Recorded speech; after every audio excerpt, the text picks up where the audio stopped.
Add করে দিলাম। দেখো সলিউশনটা কিছুটা ট্রান্সপারেন্ট হয়ে গেল। নিশ্চয়ই কালারটা দেখে বুঝতেই পারছো ট্রান্সপারেন্ট হয়ে গেছে। এবার এর মধ্যে আমি অ্যাড করে দেবো কিছুটা কপার সালফেট সলিউশন।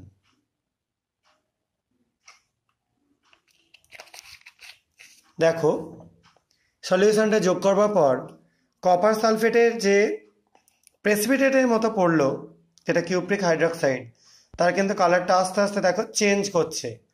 সবাই নিশ্চয়ই ভালো করেই বুঝতে পারছো কালারটা কিন্তু আগের যে ফর্মে ছিল সেই ফর্মে নেই, আস্তে আস্তে চেঞ্জ করছে। এবার আমরা একটু হিট করে নেব।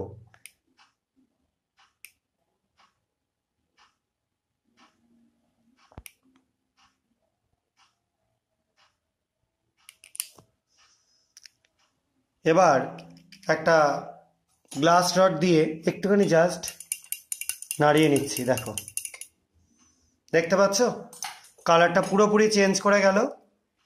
এবং যেটা তৈরি হলো সেটাকে বলা হয় থাকে বাই ইউরেট কম্পাউন্ডস।